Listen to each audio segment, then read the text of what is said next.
The first snowflake of December fell gently on Kate's windowsill as she sipped her morning coffee. At 28 years old, Kate Miller had always been someone who found magic in ordinary moments. But this Christmas felt different.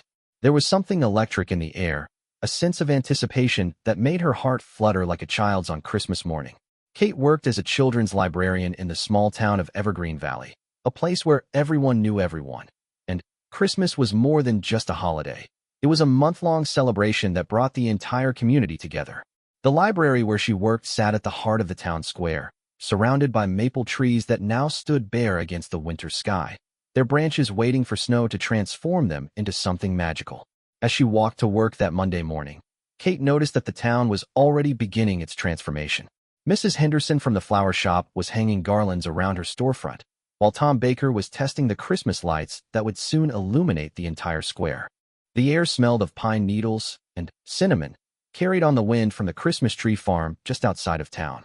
The library doors chimed softly as Kate entered, breathing in the familiar scent of old books and fresh coffee from the small cafe corner she had convinced the town council to install last year.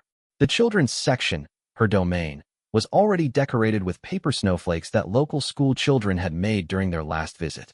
But Kate had bigger plans for this Christmas season. She had been working on something special for months, a Christmas storytelling series that would bring families together every evening for the 2 weeks leading up to Christmas.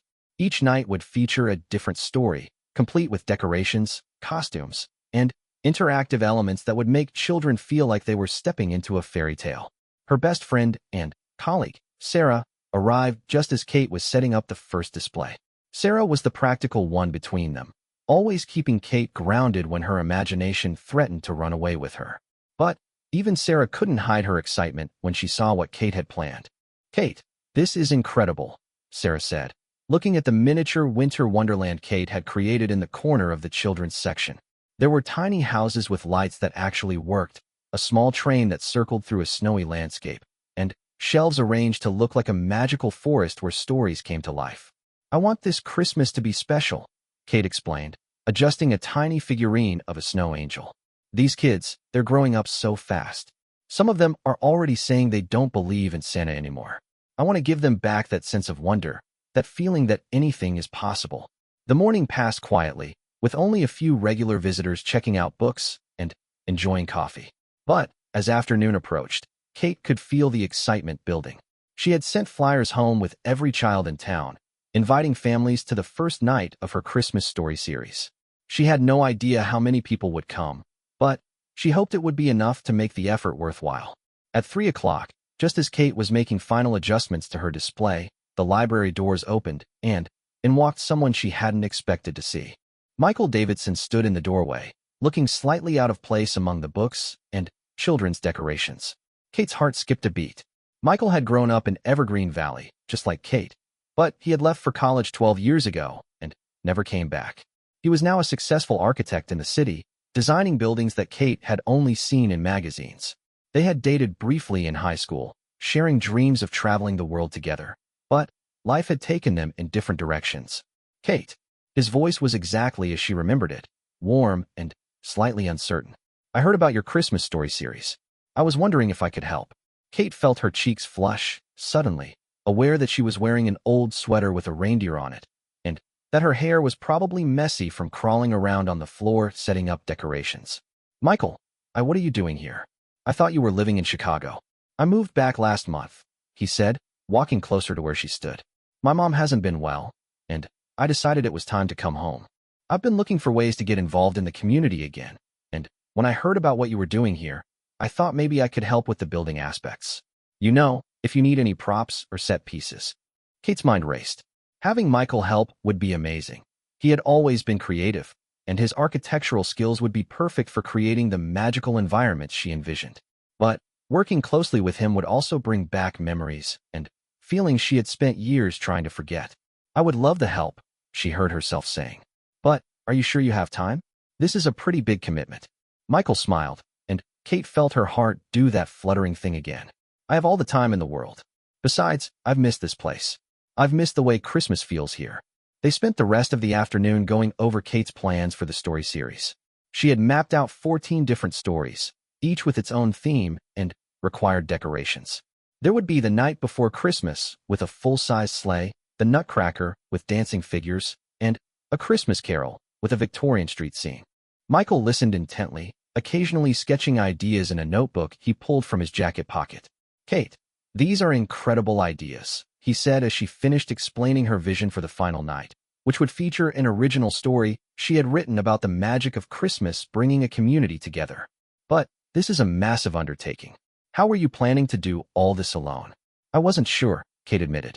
"I just knew I had to try. These kids deserve something special."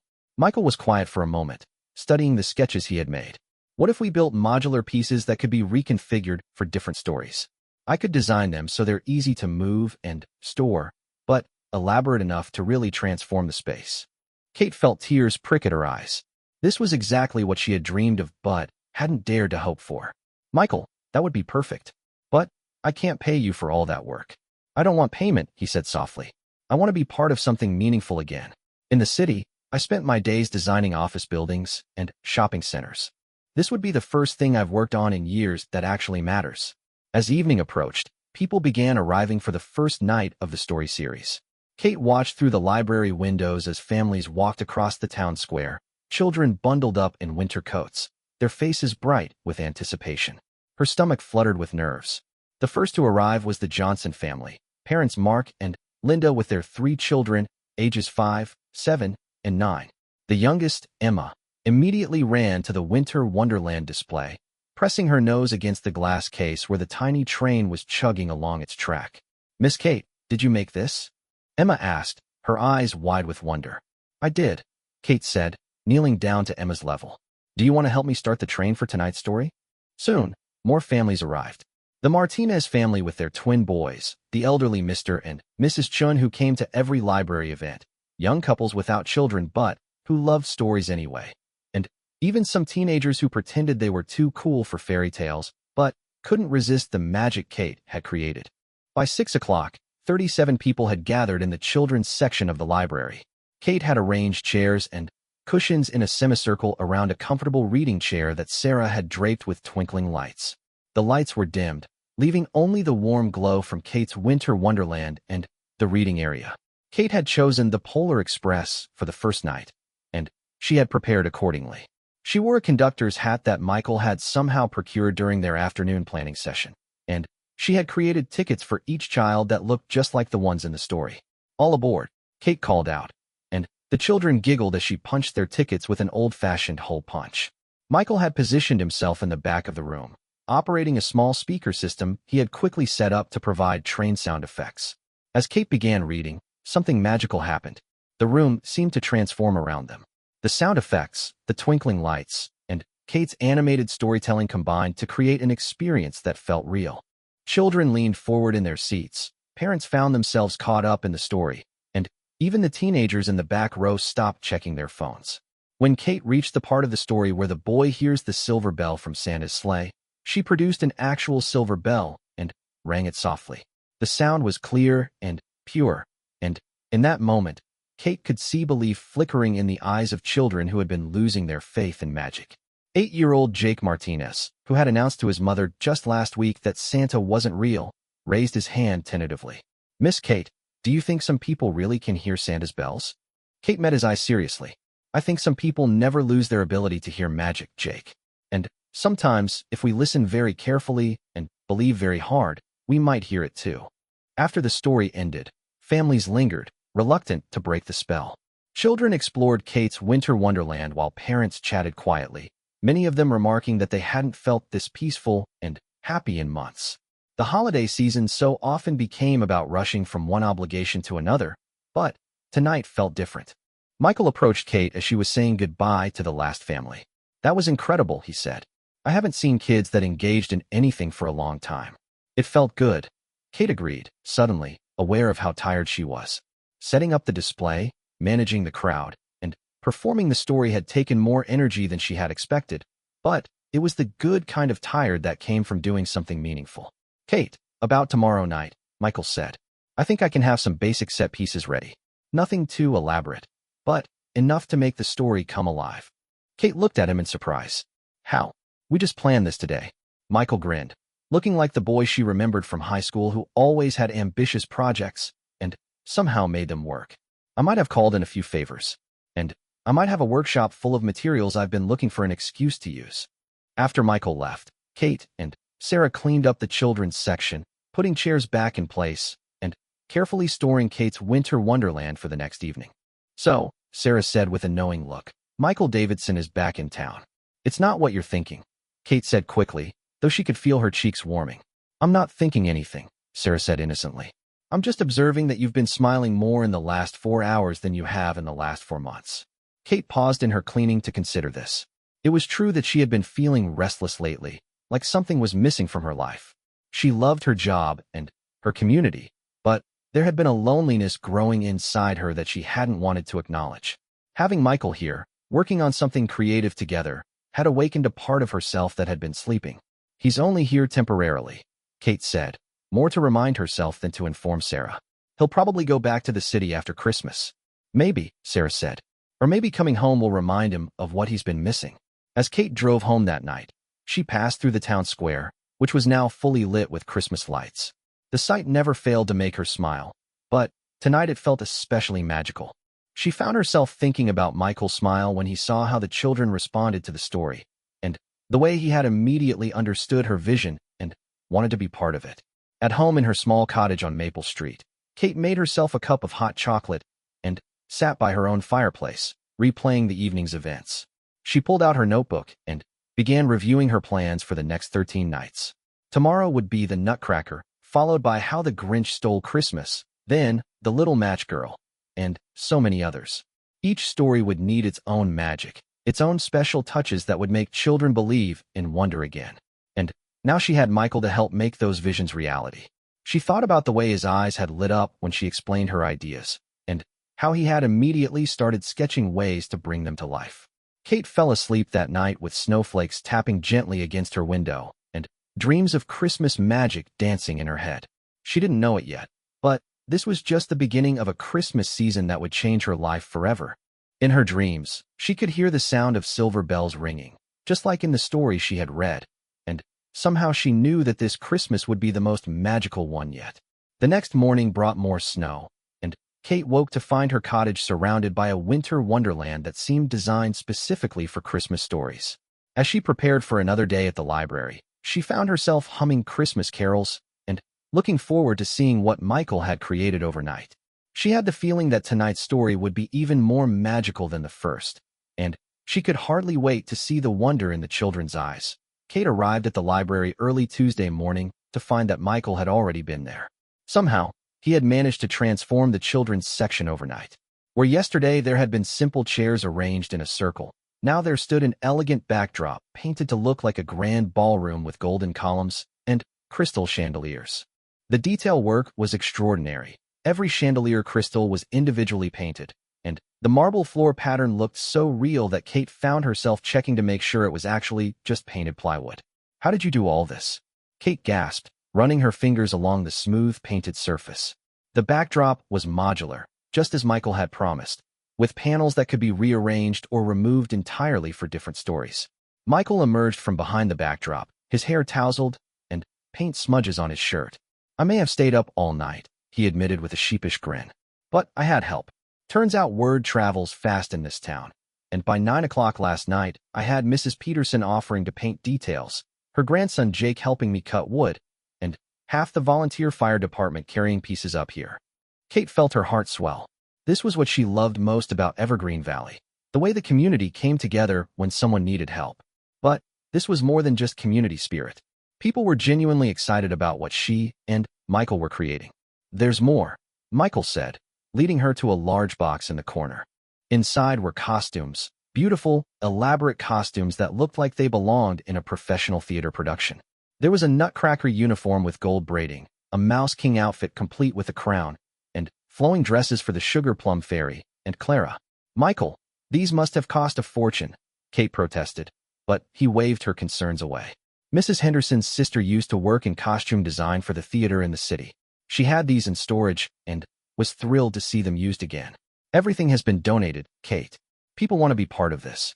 The morning flew by as Kate and Michael fine-tuned their setup for that evening's performance of the Nutcracker. They had decided to go beyond just reading the story. They would act out key scenes while Kate narrated. Sarah had volunteered to play the Sugar Plum Fairy, and Michael would be the Nutcracker Prince. Kate would narrate and play Clara. Word about the previous night's success had spread throughout the town. By noon, Kate had received calls from parents asking if they needed to reserve seats, and by 3 o'clock, she realized they would need to expand their seating area. The library's main room would need to be used as well. "Are you nervous?" Sarah asked as they moved chairs and set up the expanded seating area. Terrified, Kate admitted. "Last night was just reading a story. Tonight we're actually performing. What if I forget my lines? What if the costumes don't fit? What if we look ridiculous?" Michael overheard and placed a gentle hand on her shoulder. "Kate, you're not performing for theater critics. You're sharing magic with children. They don't care if we're perfect. They care that we're trying to give them something beautiful." His words calmed her, but Kate still felt butterflies as families began arriving at 5:30 for the 6 o'clock performance. Tonight's crowd was even larger than the first night. Word had spread beyond Evergreen Valley, and families from neighboring towns had made the drive to experience Kate's Christmas story series. Among the familiar faces, Kate noticed several new ones. There was a young mother with twin toddlers who looked like they had never sat still for an entire story in their lives. There was an elderly gentleman in a wheelchair, accompanied by what appeared to be his adult daughter. Most surprisingly, there was a group of teenagers from the high school who had come without any adult supervision. Emma Johnson, who had been so enchanted by the winter wonderland the night before, arrived early with her parents and immediately spotted the Nutcracker costumes hanging nearby. "Miss Kate, are you going to wear those?" she asked, her eyes wide with excitement. "We all are," Kate said, gesturing to Michael and Sarah. "Would you like to help me get ready?" Emma nodded enthusiastically, and soon Kate found herself with several young assistants helping her into Clara's blue dress while chattering excitedly about ballet and Christmas and magic. Their innocent enthusiasm reminded Kate why she was doing this, to create moments of pure joy and wonder. As 6 o'clock approached, Kate took her place in front of the ballroom backdrop. Michael and Sarah were positioned behind the backdrop, ready to make their entrances. The library lights dimmed, leaving only the warm glow from carefully placed lamps and the twinkling lights woven through the backdrop.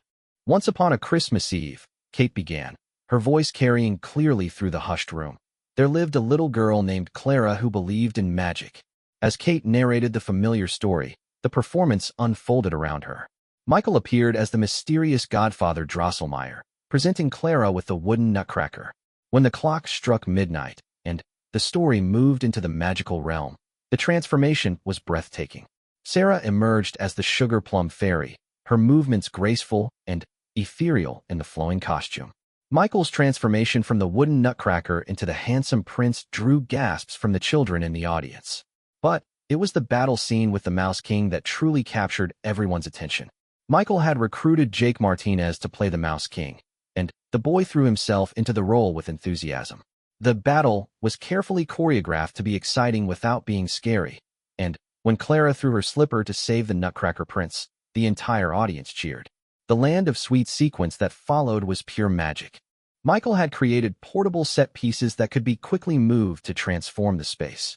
Candy cane arches, floating clouds that looked good enough to eat, and a throne for the Sugar Plum Fairy that sparkled with what appeared to be real jewels. But the most magical moment came during the final dance between Clara and the Nutcracker Prince. Michael had obviously had some dance training in his past, and he guided Kate through a simple but elegant waltz while Sarah narrated the conclusion of the story. As they danced, fake snow began to fall from above, another of Michael's ingenious touches that had the children reaching up to catch snowflakes. When the story ended, the audience erupted in applause that went on for nearly 5 minutes. Children jumped to their feet, parents wiped away tears, and even the teenagers who had initially seemed too cool for the whole thing were clapping enthusiastically. "That was better than the real ballet," declared Mrs. Chun, who had seen the Nutcracker performed at Lincoln Center. "You made it feel like we were all part of the magic." As families began to leave, many stopped to thank Kate, Michael, and Sarah personally. Parents shared that their children had been talking about nothing but the story series since the previous night. Teachers mentioned that their students had been more engaged and excited about reading than they had been all year. The elderly gentleman in the wheelchair approached Kate as she was beginning to change out of her costume. "Young lady," he said, his voice trembling slightly with emotion. "I haven't enjoyed an evening this much since my wife passed 2 years ago. Thank you for reminding an old man what magic feels like." Kate felt tears spring to her eyes. This was exactly what she had hoped to accomplish, bringing joy not just to children, but to the entire community. After everyone had left, Kate, Michael, and Sarah collapsed into chairs, exhausted but exhilarated. They were still wearing their costumes, and Kate realized she didn't want to take hers off. Wearing Clara's dress had made her feel like she was part of the story herself. "I can't believe we have 12 more nights of this," Sarah said, but she was smiling as she said it. "I can't believe how amazing you both were," Kate replied. "Michael, your set design was incredible, and Sarah, you were born to play the sugar plum fairy." Michael was studying his notebook, already sketching ideas for the next night's story. "Tomorrow is How the Grinch Stole Christmas," he said. "I'm thinking we need something completely different, more whimsical and colorful. Maybe we could build a Whoville set with all those curved, organic shapes Seuss was famous for." "Can you really build all of that in one night?" Kate asked. "Actually, I was hoping we could make tomorrow a community building day," Michael said. "Get families involved in creating the sets. It would be fun for the kids to help build Whoville, and it would give everyone even more investment in the story." Kate loved the idea immediately. "We could have people come in the afternoon to help build and decorate, then stay for the evening performance. It would be like a Christmas party." They spent the next hour planning the community building event, with Sarah volunteering to coordinate food donations and Kate working on the logistics of having dozens of people in the library at once. By the time they finished planning, it was nearly 10 o'clock, and Kate realized she had spent more time laughing and feeling genuinely happy in the past 2 days than she had in months. As they packed up the costumes and carefully stored the backdrop panels, Kate found herself working alongside Michael in comfortable companionship. They moved together easily, anticipating each other's needs and working as a team in a way that felt natural and right. "Kate," Michael said as they were turning off the lights, "I want you to know how much this means to me. I'd forgotten what it felt like to create something purely for the joy of it." "What do you mean?" Kate asked, pausing in the doorway. Michael was quiet for a moment, looking around the library that had been transformed into a magical theater. "In the city, everything I designed had to be profitable, efficient, cost-effective. Beauty was always secondary to function. But this," he gestured at the space around them, "this is about creating wonder. It's about making people happy for no reason other than that happiness is good." Kate felt a warmth spread through her chest. This was exactly how she felt about her work at the library, about reading to children, about preserving the magic of stories in a world that often seemed determined to be practical and cynical. "I'm glad you're here," she said softly. "I couldn't have done any of this without you." Michael stepped closer, and for a moment Kate thought he might say something more personal, something about their past or their future. But then Sarah called from the front desk that she was ready to lock up, and the moment passed. On the drive home, Kate found herself thinking about the way Michael had looked at her during their waltz, and the way her heart had raced when they danced together. She had dated other men since high school, but none of them had understood her love of stories and magic the way Michael always had. Being with him felt like coming home to a part of herself she had forgotten existed. But she reminded herself that Michael was only back in Evergreen Valley temporarily. Once his mother was better, he would probably return to his successful city life. Getting too attached would only lead to heartbreak, just like before. Still, as she fell asleep that night, Kate couldn't stop thinking about the way Michael had transformed her simple idea into something truly magical. Tomorrow would bring new challenges and new stories, but for tonight, she was content to dream about dancing in a ballroom while snow fell softly around them. The next morning, Kate woke to find that news of their Nutcracker performance had spread even further. Her phone was already ringing at 7 a.m. with calls from local media wanting to do stories about the Christmas series. By the time she arrived at the library, there was a reporter from the regional newspaper waiting to interview her. This kind of community engagement is exactly what small towns need, the reporter told her as they wrapped up the interview. "You're creating something that brings generations together around shared stories and experiences. That's rare these days." As Kate prepared for the community building day, she realized that what had started as a simple idea to bring Christmas magic to local children had become something much bigger. It was becoming a celebration of community, creativity, and the power of stories to transform ordinary moments into something extraordinary. And at the center of it all was her growing partnership with Michael, which felt like its own kind of Christmas magic. Wednesday afternoon brought something Kate had never experienced before: controlled chaos in the library. 43 people had shown up for the community building event, ranging in age from 3-year-old Lily Chun, who could barely hold a paintbrush, to 80-year-old Mr. Garrett, who turned out to have hidden artistic talents that amazed everyone. Michael had arrived early with his truck full of supplies: plywood, paint, brushes, fabric, cardboard tubes, and materials Kate couldn't even identify. He had sketched out plans for a complete Whoville that would transform the library into the whimsical world of the Grinch, complete with curved houses, twisted trees, and snow-covered mountains. The key to Seuss architecture, Michael explained to the gathered volunteers, is that nothing should look quite normal.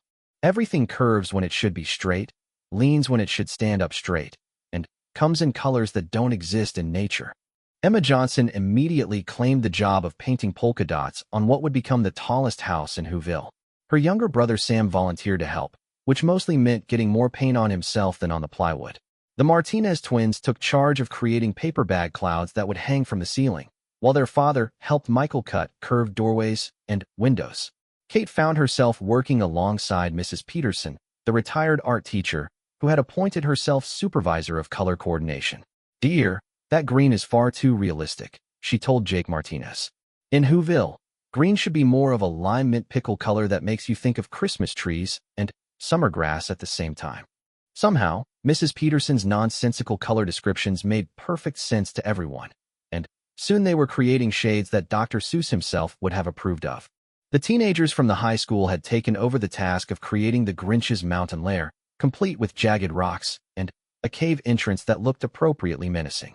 Sarah coordinated the food operation from the library's small kitchen, where donated cookies, hot chocolate, and sandwiches appeared in a steady stream. The smell of cinnamon and chocolate mingled with paint fumes to create an atmosphere that was uniquely Christmas-y and creative at the same time. But the most magical part of the afternoon was watching how the different generations worked together. Mr. Garrett found himself teaching 8-year-old Madison Chun how to create texture with paint, while she taught him about the finer points of Grinch mythology. The high school students discovered that they actually enjoyed helping the younger children, and several friendships formed across age groups that would last long after Christmas was over. Michael moved through the chaos like a conductor leading an orchestra, offering suggestions, solving problems, and somehow keeping track of 12 different projects simultaneously. Kate watched him help Mrs. Henderson's granddaughter reach a high spot she wanted to paint, then immediately turned to assist Mr. Johnson with a tricky angle cut, and finally join a debate about whether the Who's Christmas feast should include green eggs and ham or stick to more traditional Christmas foods. "He's really in his element, isn't he?" Sarah commented, appearing beside Kate with 2 cups of hot chocolate. Kate followed Sarah's gaze to where Michael was explaining perspective to a group of children, while simultaneously helping them create a forced perspective painting that would make their Whoville houses look like they stretched to the sky. "He is," she agreed. "I don't think I've ever seen him this happy. Not even in high school." Sarah asked with a knowing look. Kate thought back to their teenage years, when Michael had always been building something or planning some ambitious project. He was always creative then, but this is different. It's like he's remembered who he used to be before life got complicated. As the afternoon progressed, Whoville began to take shape around them. The backdrop Michael had designed was a masterpiece of whimsical architecture: houses that leaned at impossible angles, trees that twisted like DNA helixes, and mountains that looked both menacing and somehow friendly. The colors were bright and joyful, exactly the kind of palette that would make children believe in the magic of Dr. Seuss. "Places everyone," Michael called out at 5:30 as families began cleaning up their painting supplies and gathering for the evening's performance. "Let's see what we've created." The transformation was stunning. The library had become Whoville completely, with every surface painted in the whimsical style of Dr. Seuss. Curved archways led from one area to another, painted clouds hung from the ceiling, and the lighting Michael had installed made everything glow with warm, festive light. For tonight's performance, Kate had prepared something special. Instead of having just 3 people act out the story, she had created parts for anyone who wanted to participate. Children could be Who's, adults could be part of the Christmas feast, and even the teenagers had roles as Grinch helpers who would interact with the audience. The story began with Kate narrating while costumed Who's moved through their daily routines in the painted Whoville. Emma Johnson, wearing a blue dress with hand-painted polka dots, played Cindy Lou, who with such earnestness that several adults in the audience wiped away tears. Michael, in an elaborate Grinch costume complete with green makeup and a perfectly curved smile, was both menacing and lovable. But the real magic happened during the Christmas morning scene. As the Who's discovered that all their presents and decorations had been stolen, the audience held its breath. Then, as they began to sing anyway, celebrating Christmas without any material things, something beautiful happened. The voices of the volunteer performers were joined by voices from the audience.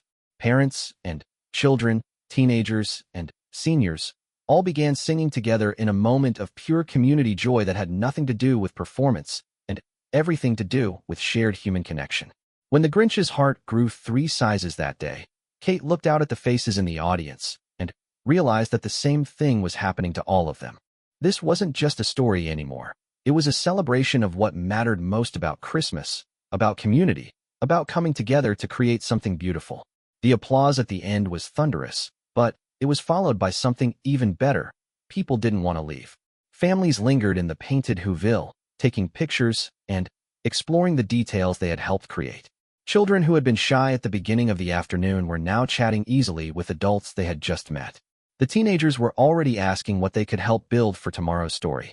"Kate, this is incredible," said Maria Santos, a mother who had driven 30 miles from a neighboring town. "My daughter hasn't stopped talking about your stories since she heard about them at school.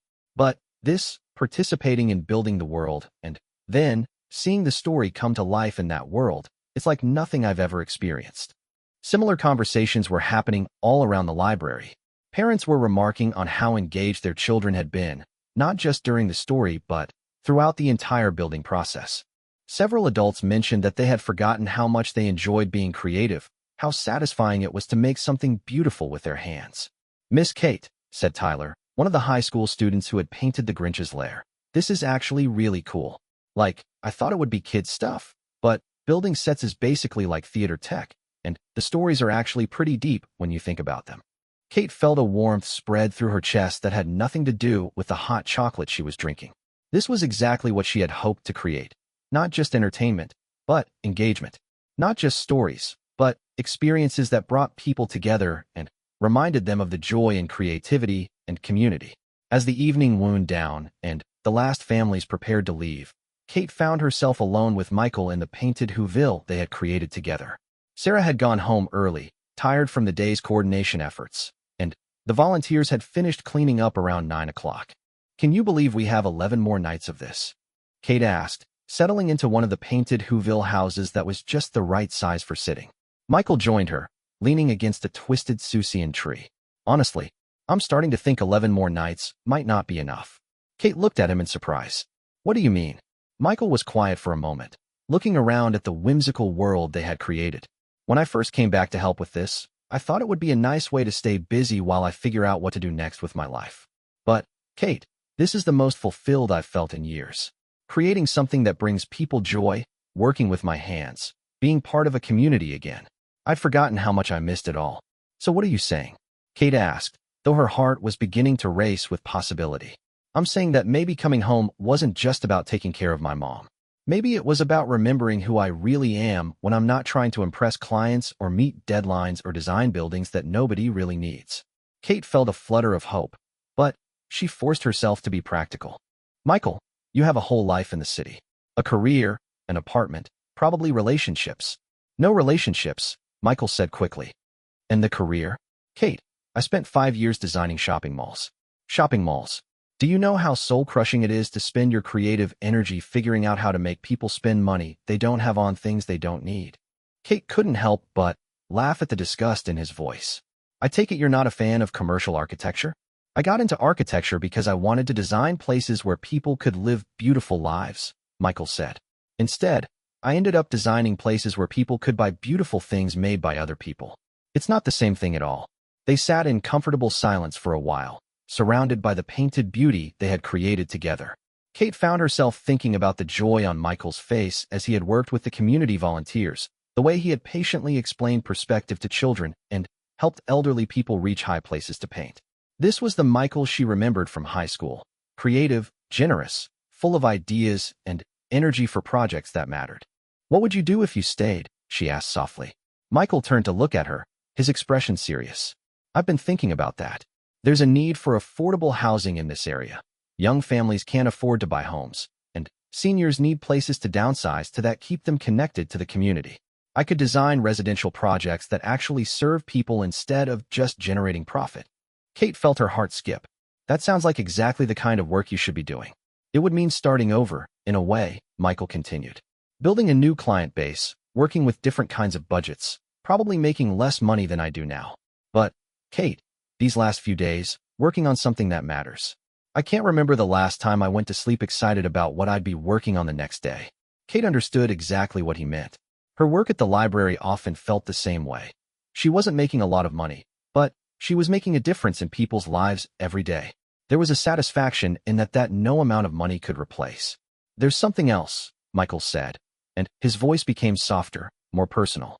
Kate, being here with you again, working on something creative together, it feels like coming home in a way I hadn't expected. Kate's heart began beating faster. Michael, I know we were just kids when we dated before, he continued. And I know I hurt you when I left for college and never looked back. But these past few days, I keep thinking about how right it feels to be working with you, creating something beautiful together. I keep wondering if maybe we were too young to appreciate what we had back then. Kate felt tears prick at her eyes.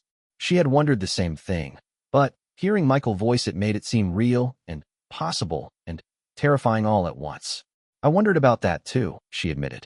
But, Michael, you left once. How do I know you won't leave again when something better comes along? Michael was quiet for a long moment, and Kate could see him choosing his words carefully. I can't promise that I'll never make mistakes again, he said finally. But I can promise that I'm not the same person who left 12 years ago. I know now what matters and what doesn't. And, Kate, what matters is creating something meaningful, being part of a community, and he paused, meeting her eyes, and being with someone who understands why beauty and stories and magic matter. Kate felt her defenses crumbling. This was what she had been afraid to hope for. Not just that Michael would stay, but that he would stay for the right reasons. That he would choose this life, this community, and her, not because he was running away from something, but because he was running towards something better. So what happens after Christmas? She asked. Michael smiled, reaching over to take her hand. How about we finish these 14 nights of magic first? And then we figure out how to make the magic last all year long. Kate squeezed his hand, feeling a happiness she hadn't allowed herself to feel in years. Around them, the painted Whoville glowed in the soft lighting, a testament to what was possible when people came together to create something beautiful. And, for the first time since Michael had walked back into her life, Kate allowed herself to believe that some Christmas wishes really could come true. The 4th through 10th nights of Kate's Christmas story series became a blur of creative magic that transformed not just the library, but the entire town of Evergreen Valley. Each evening brought new challenges and new triumphs, as Kate, Michael, and their growing army of volunteers created increasingly elaborate worlds for their stories. Thursday nights, The Little Match Girl required a completely different approach than the whimsical Whoville. Michael designed a Victorian street scene that was both beautiful and melancholy, with gas lamps that actually flickered and windows that glowed with warm light from within. The story was more serious than the previous ones, dealing with themes of poverty and hope that required careful handling for the young audience. Kate had worried about how children would respond to the sadder elements of Hans Christian Andersen's tale, but she needn't have concerned herself. The children listened with rapt attention as she told the story of the little girl selling matches in the cold, and when the match flames revealed visions of warmth, food, and love, the magic that Michael had created made those visions seem real. For the vision scenes, Michael had designed a series of transparent scrims that could be lit from behind to show the little girl's dreams. When she lit the first match and saw a warm stove, a real fire effect glowed behind the scrim. When she saw a Christmas feast, the scrim revealed a table laden with painted food that looked good enough to eat. And when she saw her beloved grandmother, Sarah appeared in flowing white robes, backlit to look almost ethereal. The ending, where the little match girl is taken to heaven by her grandmother, could have been devastatingly sad for young children. But Kate had worked with Michael to create an ending that emphasized hope and love rather than loss. As the little girl ascended with her grandmother, the entire set was bathed in warm, golden light, and real snowflakes fell gently from above while a children's choir sang softly from behind the scrims. "Miss Kate," said 7-year-old Madison Chun after the performance. "Why did the little girl have to be so cold? Don't her parents have money for coats?" The question led to one of the most meaningful conversations Kate had experienced as a librarian. The children began talking about poverty, about helping others, about what it meant to be grateful for what they had. Parents joined the conversation, and by the end of the evening, the community had spontaneously organized a coat drive for families in need. Friday night brought A Christmas Carol, which gave Michael the opportunity to create his most ambitious set yet. The library was transformed into Victorian London, complete with Scrooge's counting house, the Cratchit family's modest home, and a series of scenes representing Scrooge's past, present, and future. Michael himself played Scrooge, and Kate was amazed by his transformation. During the day, he was the kind, creative man she was falling in love with all over again. But, in costume and character, he became the miserly Ebenezer Scrooge so completely that children in the audience actually seemed afraid of him during the early scenes. The ghost scenes were spectacular. Michael had rigged a system of mirrors and lights that made the spirits appear and disappear as if by magic. The ghost of Christmas past seemed to float above the audience, while the ghost of Christmas present filled the entire space with warmth and abundance. The ghost of Christmas yet to come was genuinely frightening, appearing as a tall, silent figure in flowing black robes. But it was Scrooge's transformation that really moved the audience. As Michael's Scrooge progressed from miserly and mean to generous and joyful, the entire atmosphere in the library seemed to change. By the time Scrooge was dancing around his bedroom on Christmas morning, even the adults in the audience were cheering and clapping. "You know," said Mrs. Henderson as families were leaving that night, "I've seen A Christmas Carol performed dozens of times, but I've never seen a version that felt more real than this one. Maybe it's because we're all sitting so close together, or maybe it's because we helped build the world of the story, but I felt like I was right there with Scrooge on his journey." Saturday brought the 12 Days of Christmas, which Michael approached as a logistical challenge that would have impressed any professional event coordinator. How do you fit 12 days' worth of increasingly elaborate gifts into a single evening's performance? His solution was ingenious. He created a series of nesting set pieces that opened to reveal each day's gifts. The Partridge in a Pear Tree was a beautiful painted backdrop that opened to reveal 2 turtle doves, played by the Martinez twins in adorable costumes. The 3 French hens were actually puppets operated by teenagers who had become expert puppeteers over the previous week. By the time they reached the 12 drummers drumming, the entire audience was participating. Michael had distributed simple percussion instruments to everyone in the audience, and the final scene became a joyous cacophony of drums, bells, tambourines, and voices all celebrating together. Sunday's The Polar Express was a return to the magic of the first night, but with all the technical improvements Michael had developed over the previous week. He had created a train car that actually rocked gently back and forth, complete with windows that showed a changing landscape outside as the train traveled to the North Pole. The hot chocolate scene was particularly special. Michael had worked with Sarah to serve actual hot chocolate to everyone in the audience at the exact moment in the story when the children on the Polar Express received their drinks. The timing was perfect, and the shared experience of sipping hot chocolate while listening to the story created a sense of community that was almost magical. Monday night's The Snow Queen was perhaps the most visually spectacular performance yet. Michael had transformed the library into a winter palace made entirely of ice and snow. Using a combination of white fabrics, mirrors, and strategic lighting, he created an environment that actually felt cold and otherworldly. Kate played Gerda, searching for her friend Kai who had been taken by the Snow Queen. The journey through different kingdoms gave Michael the opportunity to create multiple distinct environments: a flower garden in perpetual spring, a raven's castle, a robber's den, and, finally, the Snow Queen's palace itself. The Snow Queen was played by a guest performer, a professional actress from the regional theater who had heard about Kate's story series and volunteered her services. Her costume, designed and created by Mrs. Henderson's sister, was a masterpiece of silver and white that seemed to shimmer and change as she moved. Tuesday brought How to Catch a Star, a gentler story that gave everyone a chance to rest after the elaborate productions of the previous nights. Michael's set was simpler, but no less magical. A nighttime sky filled with stars that gradually lowered until they were within reach of the children in the audience.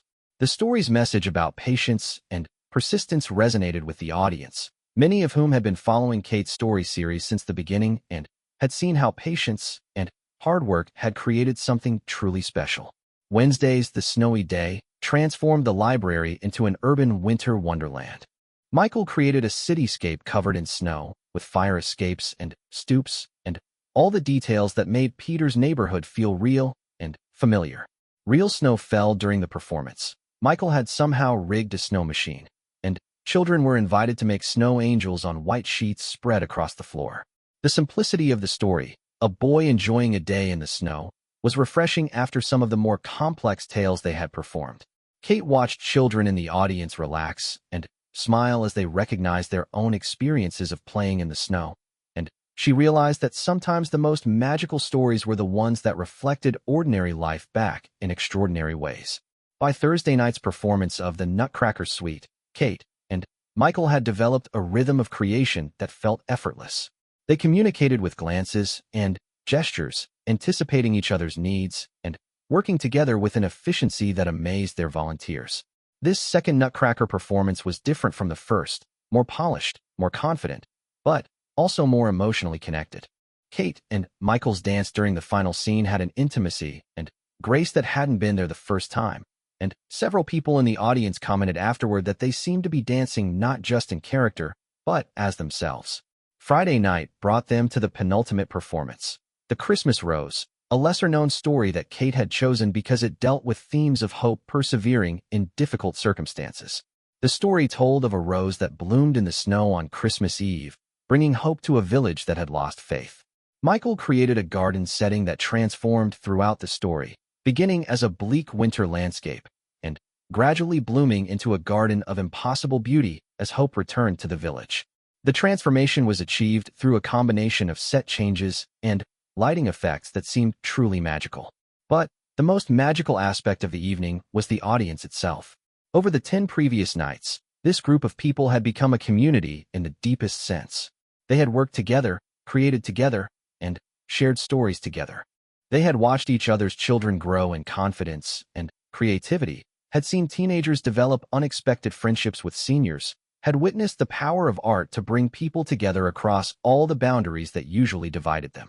As Kate looked out at the faces in the audience during Friday night's performance, she realized that she was seeing something rare and precious, a community that had rediscovered its capacity for wonder, for creativity, and for coming together around something beautiful. After Friday's performance, as they were cleaning up and preparing for the final night, Michael pulled Kate aside. "Kate, I need to tell you something," he said, and his voice was more serious than she had heard it in days. Kate felt her heart skip. Had he changed his mind about staying? Had he decided that this community life wasn't really what he wanted after all? "I talked to my old boss in Chicago today," Michael continued. "He offered me a promotion. Senior partner, my own team, a salary that's honestly ridiculous." Kate felt her world tilt. "And?" Michael smiled, taking her hands in his. "And I told him no. Kate, I told him that I've found something more valuable than money or prestige or career advancement. I've found work that matters, a community that I care about, and..." He paused, looking into her eyes. "And I found someone I want to build a life with if she'll have me." Kate felt tears spring to her eyes. "Michael, are you sure? This is a big decision." "I've never been more sure of anything," he said. "Kate, these 2 weeks have been the happiest I've been since I was 18 years old. I don't want to go back to designing buildings that nobody needs when I could be here, creating spaces where people can live the kind of lives that matter." Kate threw her arms around him, and as they kissed surrounded by the magical garden they had created together, she felt like she was living in one of the fairy tales she loved so much. Sometimes, she realized, the most magical endings were the ones that led to new beginnings. Tomorrow night would bring the final performance of their Christmas story series, Kate's own original tale about the magic of Christmas bringing a community together. But tonight, standing in the middle of a garden where hope bloomed eternal, Kate knew that the real magic wasn't in the stories they told, but in the life they were building together, one story at a time. Saturday, December 23rd, dawned crisp and clear in Evergreen Valley. Kate woke in her cottage on Maple Street feeling a mixture of excitement and melancholy that she couldn't quite name. Tonight would be the final performance of her Christmas story series, 2 weeks that had transformed not just her library, but her entire life. She arrived at the library early to find that Michael was already there, putting the finishing touches on what would be their most ambitious set yet. For Kate's original story, The Christmas Light, he had created something that defied description, a magical landscape that seemed to glow from within, where painted trees reached toward a star-filled sky and small houses dotted rolling hills that looked like something from a dream. Michael, it's beautiful, Kate breathed, walking slowly through the set. Every surface seemed to shimmer with an inner light, achieved through a combination of fiber optics, carefully placed mirrors, and paint that contained actual glitter. It was like walking through a living Christmas card. It needs to be perfect, Michael said, adjusting a tree that was already perfectly positioned. This is your story, Kate. Everything we've built over the last 2 weeks has been leading to this. Kate felt a flutter of nerves. She had written The Christmas Light during her college years, inspired by her love for her hometown and her belief in the power of community. It told the story of a small town where the Christmas lights mysteriously went out, plunging the community into darkness just before the holiday. But instead of despair, the darkness revealed something more beautiful, the light that came from people caring for each other, helping their neighbors, and coming together to create something magical. The story was deeply personal to Kate, reflecting her own beliefs about what made Christmas special. It wasn't the decorations or the presents or even the traditions themselves. It was the way those things brought people together and reminded them of their capacity for love and generosity. Are you nervous about tonight? Sarah asked, arriving with a box of costumes and props for the evening's performance. Terrified, Kate admitted. What if they don't understand the story? What if it's too sentimental? What if after all these amazing nights, we end with something disappointing? Michael stopped his adjustments and came over to where Kate stood. Kate, do you know what I've learned over these 2 weeks? Your story isn't just about a town where the lights go out. It's about this town, our town, and how you've reminded all of us what Christmas magic really looks like. He gestured around the library, where evidence of their 2 weeks of storytelling could be seen everywhere.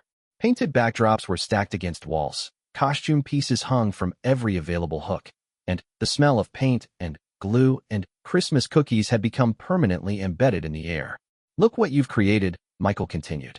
You've brought together people who barely knew each other 2 weeks ago. You've given children experiences they'll remember for the rest of their lives. You've reminded adults that creativity and beauty and storytelling matter. Kate, you've literally brought Christmas light to this community. As the day progressed, word spread throughout Evergreen Valley, and beyond that tonight would be the final performance. By noon, Kate had received calls from families 3 towns away asking if they could attend. The regional newspaper had decided to send a photographer to document the final night. The mayor had asked if he could say a few words before the performance. But more meaningful to Kate were the smaller gestures that showed how the story series had touched individual lives. Emma Johnson arrived with a drawing she had made of all 14 nights, depicting each story in careful crayon detail. The Martinez twins brought cookies they had baked themselves, shaped like stars, and painted with edible glitter. Mrs. Chun presented Kate with a hand-sewn bookmark that read, "For the Keeper of Stories," in elegant calligraphy. Most surprising was the arrival of a group of adults who had participated in the story series as children. They had heard about Kate's final night from their parents and had driven in from various cities to attend. Among them was Jennifer Walsh, who had been one of Kate's regular story time children 15 years ago. "Miss Kate," Jennifer said, "I wanted you to know that those story times you used to do when I was little are part of why I became a teacher. You taught me that stories have the power to change how people see the world, and I've been sharing that with my own students ever since." By 5 o'clock, it was clear that the library would not be large enough for the crowd that wanted to attend. Michael and a group of volunteers quickly worked to expand the seating area into the main lobby and even out onto the front steps, with speakers carrying Kate's voice to everyone who wanted to listen. As 6 o'clock approached, Kate found herself standing in front of a crowd unlike anything she had ever imagined. Every seat was filled, people stood along the walls, families sat on blankets on the floor, and children pressed their noses against the windows from outside. She estimated that nearly 200 people had gathered for the final night of her Christmas story series. "Before we begin," Kate said, her voice carrying clearly through the hushed space, "I want to thank everyone who has been part of this journey. 2 weeks ago, I had a simple idea about sharing Christmas stories with children. What I didn't expect was how much you would all teach me about the real magic of Christmas." She looked out at faces that had become familiar over the previous 2 weeks, children who had grown more confident and creative, parents who had rediscovered their own capacity for wonder, teenagers who had learned that helping others could be more satisfying than any video game, and seniors who had been reminded that they still had much to contribute to their community. Tonight's story is one I wrote several years ago, Kate continued. It's about a town much like ours, and the people who live there, and what happens when they discover that the most beautiful light doesn't come from decorations or displays, but from the connections they make with each other. As Kate began reading The Christmas Light, Michael operated the lighting system he had designed specifically for her story. The set began in relative darkness, with only a few weak lights flickering here and there. As Kate described the town where the Christmas lights had mysteriously failed, the stage lighting dimmed until the library was lit only by a few candles. But as the story progressed, and the townspeople began to help each other in the darkness, the set began to glow from within. Michael had created a lighting system that responded to the emotional arc of Kate's story, growing brighter as the characters discovered new ways to care for each other. The story told of neighbors sharing meals with those who had none, children visiting elderly people who were alone for the holidays, and families opening their homes to anyone who needed warmth and company. As each act of kindness was described, another light appeared in Michael's magical set, until the entire library glowed with warm, golden illumination. The most powerful moment came when Kate read about the town's Christmas Eve gathering, where everyone came together in the central square to share food, stories, and songs despite having no electric lights to brighten their celebration. As she spoke, the audience began to realize that they were living the very story Kate was telling. They were the community that had come together. They were the people who had discovered the real meaning of Christmas through sharing stories and creating beauty together. When Kate reached the end of the story, where the townspeople discovered that their Christmas lights had been restored, Michael's set erupted in the most beautiful display of light anyone had ever seen. But the real magic was in the faces of the audience, who seemed to understand that they had been part of something extraordinary. The applause that followed went on for nearly 10 minutes, but it was followed by something even more special. People began to share their own stories. Parents talked about how the story series had brought their families closer together. Children described their favorite moments from the 2 weeks of performances. Teenagers talked about friendships they had made across age groups they had never interacted with before. Mrs. Peterson, the retired art teacher who had supervised so many painting projects over the previous weeks, stood up to speak. 40 years I taught art in this town, she said, her voice carrying clearly through the quiet library. 40 years I try to teach children about creativity and beauty and working together. But, Kate, what you've done in 2 weeks has taught this entire community lessons that I couldn't teach in 4 decades. The mayor, who had initially planned to make brief remarks, instead found himself leading an impromptu community discussion about how to continue the spirit of creativity and collaboration that Kate had fostered. By the time the evening officially ended at 9 o'clock, plans were already being made for a monthly community storytelling night, a summer theater program for children, and a series of art workshops that would bring different generations together around creative projects. But, for Kate, the most meaningful moment came as families were finally beginning to leave, and Emma Johnson approached with her parents. "Miss Kate," Emma said seriously, "will you keep telling stories after Christmas is over?" Kate knelt down to Emma's level, feeling tears prick at her eyes. "Emma, do you know what I've learned over these 2 weeks? Stories are everywhere, all the time. Every day is full of stories waiting to be discovered and shared. So yes, I'll keep telling stories, and I hope you'll help me find them." As the last families departed and the volunteers finished cleaning up, Kate found herself alone with Michael and Sarah in the library that had become the center of so much magic over the previous 2 weeks. The painted sets stood around them like monuments to creativity and community, and the lingering scent of Christmas cookies and hot chocolate made the space feel like a home. "So what happens now?" Sarah asked, settling into one of the chairs that had hosted so many audience members over the previous nights. Kate looked around at everything they had created and realized that Sarah's question had many layers. What happened to all the set pieces they had built? What happened to the community connections they had fostered? What happened to the relationships that had been rekindled and the new ones that had been formed? "Now we figure out how to make this permanent," Michael said, his arm slipping around Kate's waist. "Kate, you've proven that this community is hungry for exactly what you've been providing. Stories, creativity, opportunities to work together on something beautiful. The question is how to build on that." Over the following days, as Christmas Day approached, and passed in a blur of family gatherings and quiet reflection, Kate found herself thinking about Michael's question. The story series had ended, but the community that had formed around it continued to thrive. Families who had met during the building sessions continued to get together. The teenagers who had learned to work with younger children volunteered to help with the library's regular programming. Mrs. Peterson organized a group of senior volunteers who wanted to teach art and crafts to anyone interested in learning. 3 days after Christmas, Kate received a phone call that would change everything. The Regional Arts Council had heard about her Christmas story series and wanted to offer her a grant to develop a permanent community arts program. The funding would be enough to hire additional staff, expand the library's programming, and create a permanent space for the kind of community creativity that had flourished during the Christmas stories. "Kate," said the program director, "what you've accomplished in Evergreen Valley is exactly the kind of community engagement that arts funding is designed to support. We'd like to partner with you to create a model that other small communities can replicate." That evening, Kate met with Michael and Sarah at the small cafe downtown to discuss the opportunity. The grant would allow Kate to expand her role beyond traditional library work and become something like a community arts coordinator. Michael could be hired to design and build flexible performance spaces and art studios. Sarah could develop educational programming that brought families together around creative projects. "It's everything we've been dreaming about," Sarah said, "but bigger than we ever imagined." Kate felt a familiar flutter of excitement mixed with nervousness. The grant would allow them to build on what they had started, but it would also bring new responsibilities and new pressures.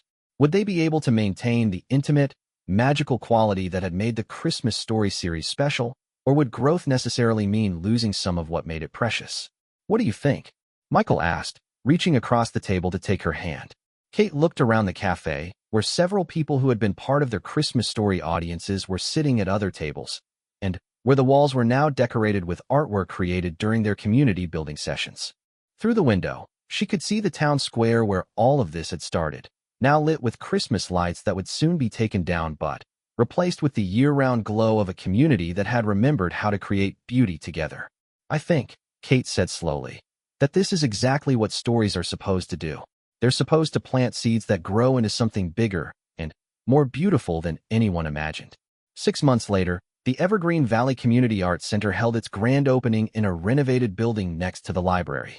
Kate stood in the main performance space, watching families and individuals of all ages explore the art studios, the flexible theater space, and the workshop areas where people could learn everything from woodworking to costume design. The Christmas story series had become an annual tradition, but it was now just one part of a year-round program that included monthly story nights, seasonal festivals, collaborative art projects, and workshops that brought together people who might never have met otherwise. The model had indeed spread to other small communities, with Kate and Michael traveling as consultants to help other towns discover their own capacity for creativity and collaboration. But the most magical part, Kate realized as she watched 8-year-old Emma Johnson teaching a group of senior citizens how to make paper flowers, was that the real story was still being written. Every day brought new connections, new creative projects, and new discoveries about what was possible when people came together around shared values of beauty, creativity, and community. Michael appeared beside her, slipping his arms around her waist as they watched the bustling activity around them. They had been married the previous spring in a ceremony held in the town square, with decorations created by community volunteers and readings performed by children who had been part of the original Christmas story series. "Any regrets?" he asked softly, a question that had become a gentle joke between them as they navigated the challenges and rewards of building a life and a business around their shared values. Kate leaned back against him, feeling the contentment that came from knowing she was exactly where she belonged, doing exactly the work she was meant to do, with exactly the person she was meant to share it with. "Only one," she said, smiling as Emma successfully showed Mr. Chun how to fold a particularly complicated flower petal. "I regret that it took us so long to figure out that the best stories are the ones we write together." As evening fell and the community center gradually emptied, Kate and Michael walked hand in hand through the spaces they had created together. The walls were covered with artwork created by community members, the stages bore the scuffs and marks of countless performances, and every corner held memories of laughter, creativity, and connection. Outside, the town square glowed with its regular evening lights, and Kate could see through lit windows into homes where families were sharing dinner, helping with homework, and reading bedtime stories. It was an ordinary evening in an ordinary small town, made magical not by special effects or elaborate decorations, but by the simple truth that people had remembered how to care for each other and create beauty together. Kate thought about the little girl she had been, dreaming of fairy tales and happy endings, and realized that sometimes the most magical stories were the ones that didn't end at all, but continued growing and changing and becoming more beautiful with each passing day. Her Christmas story series had ended, but the real story, the story of a community that had learned to believe in magic again, would continue as long as there were people willing to gather together around the simple, powerful act of sharing stories that reminded them of who they could be when they remembered to care for each other. And in the distance, if you listened very carefully on quiet evenings like this one, you could almost hear the sound of silver bells ringing, carried on the wind like a promise that magic was always possible for those who never stopped believing in the power of stories to change the world, one heart at a time.